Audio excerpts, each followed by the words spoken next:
ایک گاؤں میں ایک زمیندار رہتا تھا، اس کے چھوٹے چھوٹے بچے تھے۔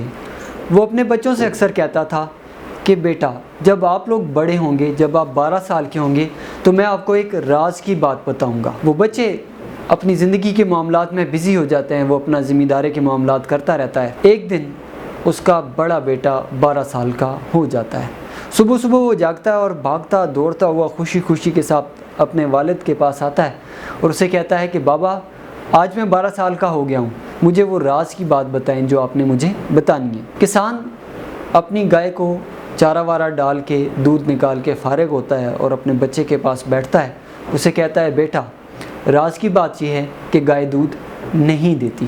بچہ حیران ہوتا ہے، اس کی طرف دیکھتا ہے، والد اپنے بچے کی حیرت کو سمجھ جاتا ہے اور اسے کہتا ہے بیٹا بات میری غور سے سنو، گائے خود بخود دودھ نہیں دیتی، بلکہ گائے سے دودھ حاصل کرنے کے لیے میں باڑے میں اس کا خیال رکھتا ہوں، باڑے کی صفائی کا خیال رکھتا ہوں، اس کے لیے چارہ کاٹ کے لاتا ہوں، اس کو تیار کر کے اس کے سامنے رکھتا ہوں، اس کی دیکھ بھال کرتا ہوں، پانی پلاتا ہوں اس کو، اور جب دودھ نکالنے کا وقت آتا ہے تو میں بالٹی لے کے آتا ہوں، بالٹی اس کے نیچے رکھتا ہوں، نیچے رکھ کے بیٹھتا ہوں، بیٹھ کے دودھ دھوتا ہوں، دودھ نکالتا ہوں۔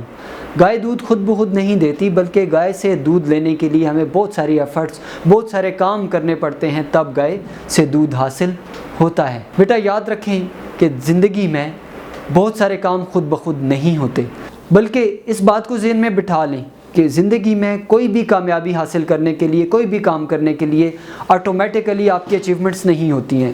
کامیابیاں آپ کو خود بخود نہیں ملتی ہیں، کامیابیوں کے لیے آپ کو محنت، کوشش، جد و جہد کرنا پڑتی ہے۔ اور آج کے ہمارے نوجوان شاید یہ سمجھتے ہیں کہ جو کچھ آج ان کے پاس ہے، ان کے ارد گرد ہے، یہ خود بخود ہو گیا ہے۔ نہیں، یہ خود بخود نہیں ہوا ہے، بلکہ اس کے لیے محنت کی گئی ہے، اس کے لیے جد و جہد کی گئی ہے، اس کے لیے کوشش کی گئی ہے۔ آپ سیلز میں ہیں تو یاد رکھیے آپ کو بزنس لانے کے لیے محنت کرنا پڑے گی۔ اگر آپ ٹیچنگ کرتے ہیں تو اچھا ٹیچر بننے کے لیے آپ کو محنت کرنا پڑے گی۔ آپ کوئی اور کاروبار کرتے ہیں تو اس کاروبار میں بھی آگے بڑھنے کے لیے آپ کو محنت کرنا پڑے گی، کچھ بھی حاصل کرنے کے لیے آپ کو محنت کرنا پڑے گی۔ خوش رہیں، سلامت رہیں، کامیاب ہوں۔ اللہ پامان۔